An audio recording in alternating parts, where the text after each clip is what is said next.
Hi guys, and welcome back to my channel. My name is Kelly for all your top tips on relationship, mindset and lifestyle imbalances. And today we'll be going into signs of self-esteem issues. And do you feel like you need the self-esteem to be a bit of a boost, right? Because I know for myself that I had to boost my self-esteem quite often, knowing that there's a new task or things that I need to do. I'm here to help you. By the end of the video, you'll be able to identify if you have a self-esteem issue and be able to fully embrace and boost your self-esteem. So let's get right into it. So tip number one is about congruency. So how congruent are you with how you feel and what you have at hand or task, right? You could be ordered by your boss, by your parents, by your friends or your peers to do something or to complete a task. But the fact is you may not be 100% feeling like it's the right thing to do. And the thing is, when you start to do something that you're not congruent with, you start to feel trapped, unheard, misunderstood and frustrated because you know what, you don't agree with what you're doing, so why are you doing it?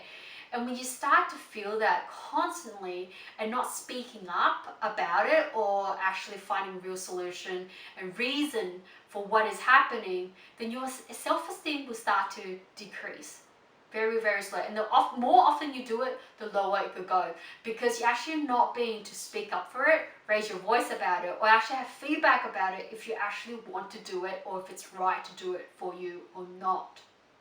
And this leads me to tip number two. And so why do we actually do what we don't feel like doing? And the one reason is to please others, right? Quite often people try to please others to make themselves feel better, to have gratitude, to make people feel accepted, to make them feel appreciated, honored, loved, find friendship, find connection. Hence, they will give all whatever they have to the other person to please them, right? And the thing is, you end up neglecting yourself. You end up not looking after yourself. You end up sacrificing yourself so you can please the other person. In the long run, this is very unhealthy for your health, for your body and for your mindset because you're not meeting your own needs. Yeah, you're actually going out of your way to complete something when most of the time what you really need, it's actually start looking internally to how to find more acceptance, how to forgive yourself, how to love yourself, how to do all the things that you want to feel within yourself without having to seek other people to provide that for you. Tip number three. Are you letting yourself achieve your goals, right? You can have the confidence, right? You can have the confidence to go achieve your goals. You can have the confidence, the drive, the planning, the action, but it is always when you're almost there or you're close to achieving your goals and you realize you're achieving your goal that you start to slow down and you start to not feel that you're worthy or deserving to have this goal achieved or have what you always dreamed of. And that's when you start to decrease the pace, the movement, or you even change directions or change the way you do something. And it's because you feel unworthy and deserving. Deep down, your self-esteem, that is what self-esteem is, to have this goal achieved. So tip number four, do you find yourself comparing with someone else or with other people?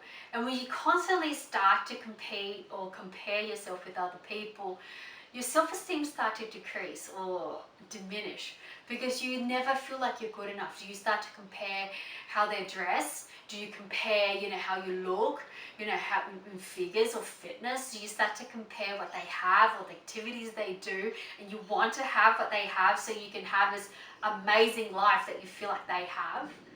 The truth is, it's just not always like that. It could be even a facade, right? It could be the way they perceive themselves to be, but the truth is they may not have this amazing, happy, rich life that you feel like they have. They could be in debt, right? They could be in a very sad place as well. They could be very alone, disconnected from family and friends. They could have nothing more than just what you see in front of them, and it could be all facade so they could perceive that they're so amazing.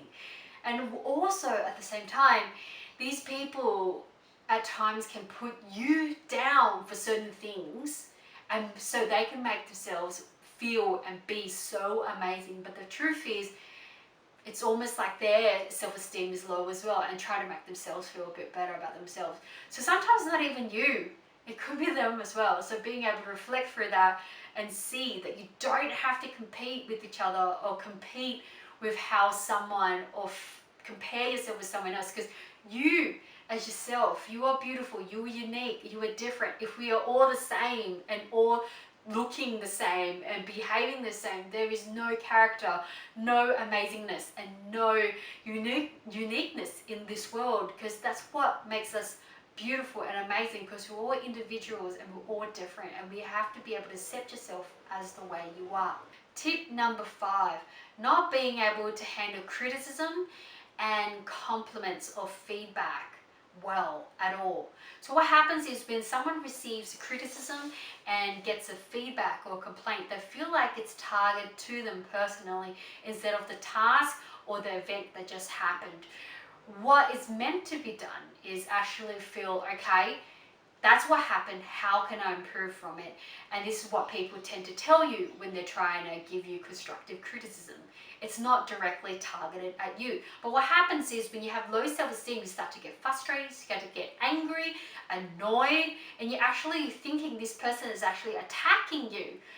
That, you know, you feel like you haven't done a good enough job, you feel like it's not good enough, you feel like, you know, this person is not appreciative. But the truth is, they're not actually attacking you, yourself. It's actually the task that was completed, or the event that just happened, or something that's happened that is not personally related to you, right?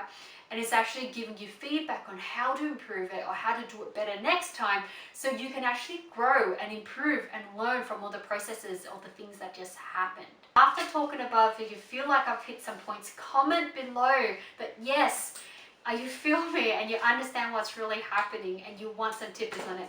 Because I'm going to tell you now, you could actually boost your self-esteem, because I've boosted it before and I help more of my clients boost their self-esteem, so you can actually start achieving the things that you want to achieve.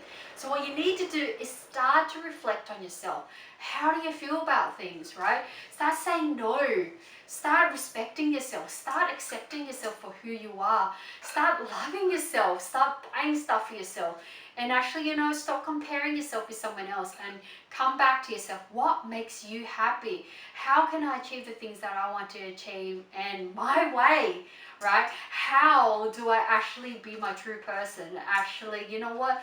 Does this job work for me? Am I still happy doing the thing I want to do? If it's not, how can I move on for it? So, you know what? The more you do this, the more you please yourself and put yourself first in this situation, the more you can increase your self-esteem and boost your self-esteem, because you start start loving yourself, that you put yourself first, not other people, right? Start putting yourself first.